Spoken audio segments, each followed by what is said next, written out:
Oh, all right. Nice. Not bad. I love it. Not bad. Going up.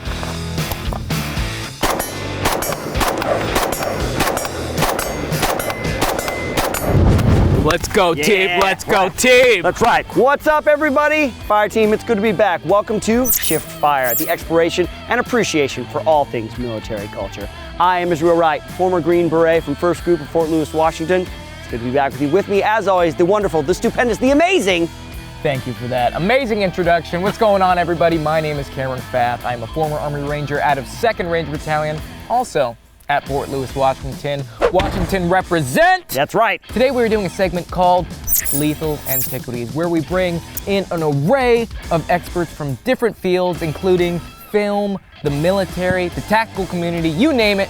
We're gonna bring in an expert and they're gonna explain to us a piece of weapon history from World War II, Korean War, Vietnam, modern era. the Revolutionary War. We don't know, but we're gonna find out. Today's guest is going to be Clay from MovieGunGuy.com. He's worked on movies, television, video games, you name it. He's probably provided the weapons for it. Folks, if you want to keep up on the latest and greatest with Shift Fire, go ahead and hit that like, that subscribe, that share button, folks. Without further ado, destroy on 3. 1, 2, 3, destroy! Yeah!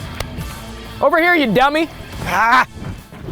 Hey, Clay. There they are. There's the man. What's going on, Hey, Cam. brother? Thanks for being here. Happy to be here, yeah. Absolutely. So tell us a little bit about yourself, a little bit about your background for the viewers that don't know all about the Movie Gun Guy. Sure, yeah. I'm a film armorer, and what that means is we're the people who bring all the weapons onto set and maintain safety and make sure everybody gets the shots that they need. That's different from the prop department, right?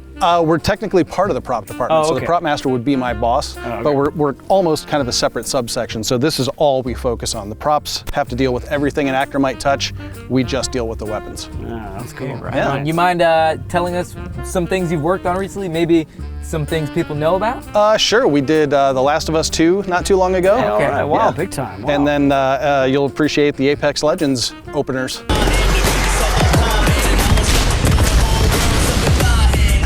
We've done a lot of stuff. Top Shot on History Channel was one of the big Oh, I ones, love so we that did show. tons of live fire and lots of slow-mo on that one. So working in the film industry, I'm sure you come across a lot of veterans in the stunt, world, or just in the acting world. Is there a big learning curve that you've seen that veterans pick up weapons better than others? Or, I mean, is there a pretty much just a blank slate that everybody comes up to you and you end up teaching them? I assume everybody knows nothing when I walk up to them for the first time. Usually I'll get a rough background, you were in the Marines, you're in the Army, whatever background you've got, okay, that gives me a kind of a baseline.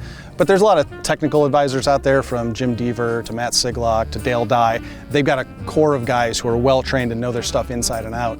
Where a lot of modern military guys have issues is sometimes we end up doing period stuff, and I've got to kind of run things back. It's like, yep, that's how you do things now, but in 1972 they did this instead. Well, that's all messed up. Yep, but that's how they did it.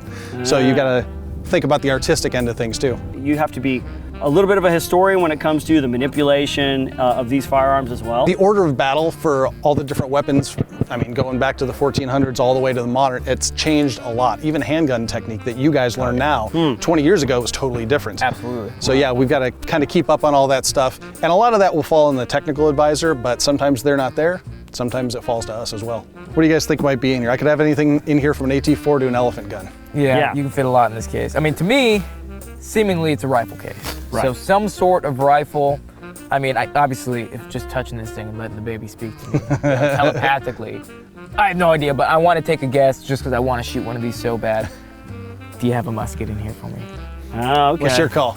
I mean, I'm thinking maybe you're trying to pull a fast one on us. Maybe there's like a pistol, like a Derringer or something in there, Yeah. A little Okay. 22. You're trying to switch it up a little James bit? Bond 22 Yeah. in here. Right. Just throw us through a loop. All right. What do you not want to see in here? I don't want to see a 50 cal in here, just for the fact that they're a pain in the ass to shoot.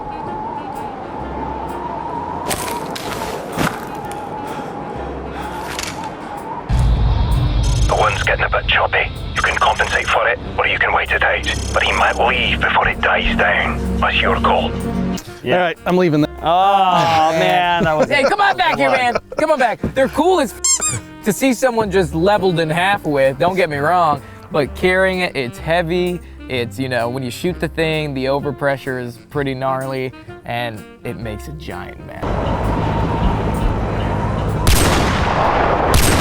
Standing. Target is down. Nice.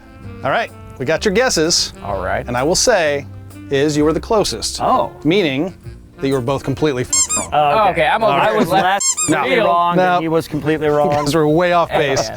All right, you ready to see this thing? Yeah, Let's do it, yeah. Let's bust this out. You ready? Yep. You sure? Yes, All right. absolutely. Oh, all right. Nice. Not bad. I love it. Not bad. I have actually not fired a bullpup weapon before. Excellent. All right, the Steyr AUG.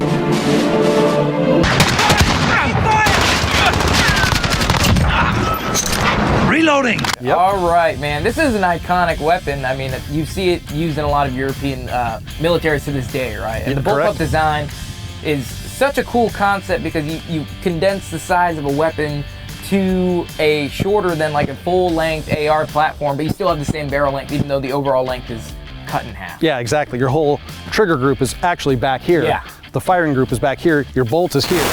And that gives you the rest of the length of the weapon to give you a lot more barrel length and a lot more accuracy. Hell yeah, man. You mind if I get my hands on this thing, man? Not at all. Cold weapon for you, sir. All right, weapon is clear. Dude, this thing is, I mean, the cool thing about bullpups, where the weight is, it's right on your hand. You're not worried about the gun falling forward. You're not worried about it falling back. You can hold this thing in a shouldered fire position for a long time. And it feels cool. It feels so cool. Any big difference on recoil when you're firing these compared to like a standard kind of design, you know, like AR or something like that? Not much. I find the recoil with this platform pretty similar to an M4. Okay. The only thing just messing around with it right now, it seems like that bolt manipulation is a little hard to get it to the rear because if it doesn't stick, it flies forward. Right. But, I mean, trigger control looks like your safeties are right here, your magazine feeds right here, your magazine release is right there. That's cool, man. Who's using this these days? Currently, this is still the issue weapon for the Australian Army.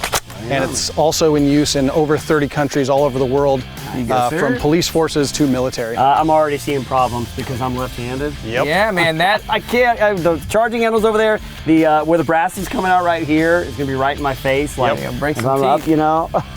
That is an issue with most of the bullpup designs. Steyr actually made a correction to their original version because you can swap the ejection port to the other side on this Hey, one. all right, that's all right, cool. Are you able to swap the charging handle as well, or is that straight left? That one's stuck on this one. Okay, That's so you where kind it of have is. to manipulate like an AK if you're a lefty. Right. Oh man, Okay.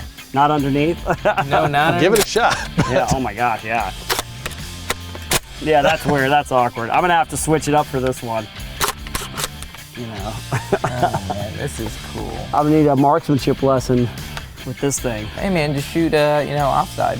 Shoot your offhand. Get strong on both sides. Get strong, get better, just strong, get good. better. It looks like you got an ACOG mounted on top there. Yep. And I have a lot of experience with ACOGs, especially in the National Guard. They're pretty much basic issue, and they're 4x magnification, so they definitely help in reconnaissance as far as just like, because we only have so much glass, so having some magnification is awesome. And this is an upgrade from the original. If you guys remember the movie Die Hard, Shoot the Glass. They used the heck out of this thing, but that was one of the originals where it had the integral 1.5 optic on it. So with the A3 version, they've changed to the Picatinny rail, and now you can stick any optic you like on it. Yeah, you can put lights, lasers. Yep. They pretty much made it extremely modular. Yep, and they've even got an offset for either backups or lights, lasers. Nice, dude. So, I mean, as far as just familiarization with American weapon systems, right? We do a traditional barrel length, traditional magazine-fed, gas-driven rifles like the M4, like the M16, where the magazine is in front of the trigger mechanism. Talking about modern militaries that are utilizing this platform, why do you think they haven't,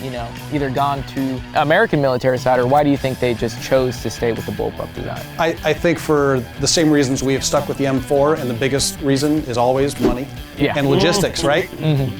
The American military has literally billions of dollars sunk into the M4 and M16 platforms. It doesn't really make sense for them to garbage and throw all that stuff away and have to start all over. Same thing, Australia went all in on the bullpup design with the Steyr AUG back in the 80s, so it makes sense for them to stick with a platform that they've got the logistics and the support chain already in place for.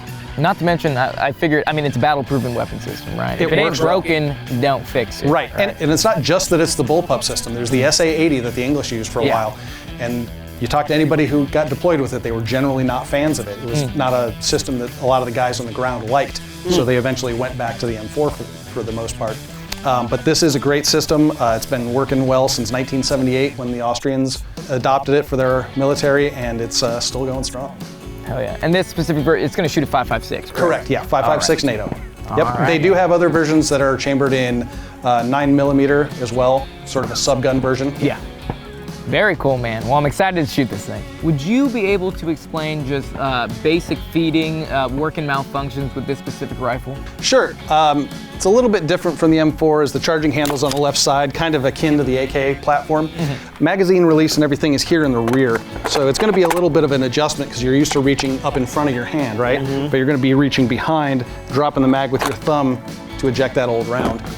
And the charging handle locks open like a lot of the MP5s or the HK model. Lock it to the rear, slap in a new mag, smack it down, ready to rock. Standard crossbolt safety, it's big and beefy, so you can deal with it with fingers, in gloves. And also the trigger well, you'll notice too, is ready for cold weather deployment because you don't have to worry about getting one finger in there, your whole hand can fit inside. I noticed this little lever back here, so just comparing this to other bullpup platforms like the Tabor, for example, in the back you have your bolt release sitting there. Is that something that you can also release the bolt from this lever here, or do you have to specifically work the charging handle to put it in? On the A3, you've got to use the charging handle. Okay. Yeah, this is part of the takedown process to swap the I see. ejection port from right to left. So lefties can use it without getting their teeth knocked out. Thank you for that. But unfortunately, we don't have that. Or fortunately. Wait, no. Well, I'm super excited to shoot this thing because I've never shot it. Yeah, neither have I. Yeah. It'll be fun, and you guys will discover very quickly some of the downsides of the bullpup. Like you said, charging handle's always on one side, ejection port's the other issue, and because we're talking about the trigger is here, but all the trigger mechanism is back here, so all that transfer bar has to transfer your motion from the trigger all the way back here. So they are just renowned for not having, that crisp, clean trigger that you like on a good That's what I've heard, M4. is the trigger is blech on these things. It's a long trigger pull. Yep. And let me ask you, because I know, is this the type of trigger that you pull halfway for single shot and all the way for full auto on a full auto On version? a full auto version, yeah, they do have several different trigger packs, and one of them is you pull halfway, that's a single shot, and all the way back holding it will go full auto. Which version is this? This is the semi-auto only version. All right, I quit. No, it's gonna be awesome, man. I definitely want to get my hands on this thing and hit the range immediately. Yeah, Let's do it. Yeah, Let's man. do it. All right. Made it. We talked about it. Let's do it. Let's shoot it. Who's first? Oh, I'm ready. Rock, paper, scissors? Okay, all right. Rock, paper, scissors, shoot, right? Like a 4 count, right? Yeah. Okay, right, ready? Rock, paper, scissors, I win. All right, give me that gun. Here you go. All right, you ready? I am ready, good sir. All right, guys, eyes and ears. Range is hot. Lock and load, sir. All right, y'all ready? Just don't suck. Try not to.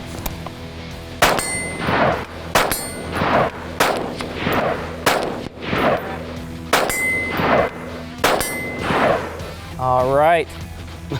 Initial impressions. Trigger squeeze is a little off, but I mean, recoil is not too bad and it springs right back on. Right. You mean the trigger squeeze, the timing of the trigger squeeze? Yeah, I mean, once you get up here, you know what I'm talking about. It's a little creepy. It's a little disconnected almost. Yeah, but I mean, it shoots true. I mean, Yeah. not bad. Dog will hunt. That's right. Here is he. Get on it. You around something? Yep, the Oh, yeah. gun is hot. Okay. So just put it on fire and That's good, because I would have, with my left-handedness, I would have had a hard time Yep. reloading it anyway. Oop, baby. My hair's in the way. oh no. My beautiful California hair. Can we get hair and makeup in here, please? Stack.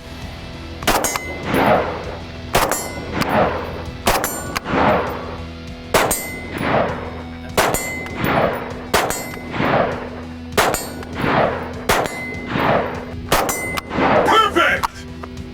Malfunction. Malfunction? Yep. Charging handle.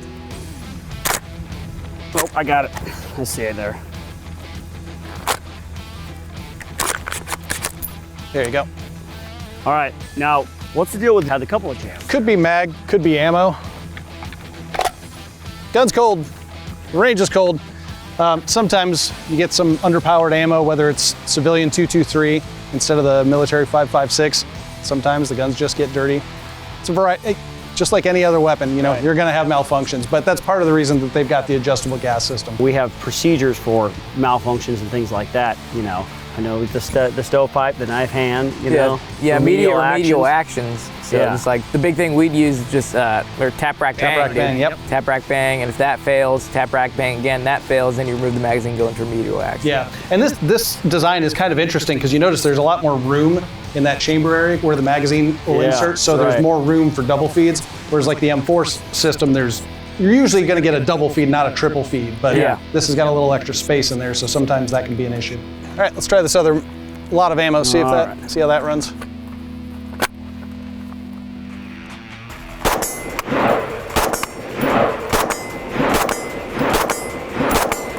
Sweet. That'll do it. I like it. I like it a lot. That brings back a lot of memories. I love it when a plan comes together. Right. Nice. Weapon's cold. What do you think about that trigger? It's a bit chonky. It's Yeah. like a spongy, like Yeah. squeeze. Yep. Yeah, it totally is. You got to kind of get used to it. Now, is it just me that it feels heavy, or am I just weak? No.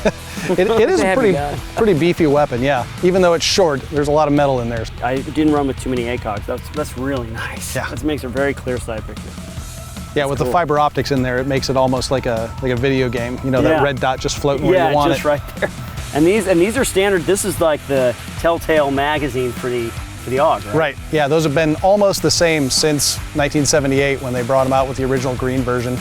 That's cool. Cameron, do we have any more? Yeah, we got a little bit more. You got go that for it, tanner? Nolan. Go for it, Bo. Okay. See how you feel. Thanks, dude. Range is hot, eyes and ears. All yours, sir. Lock and load. All right. Going out.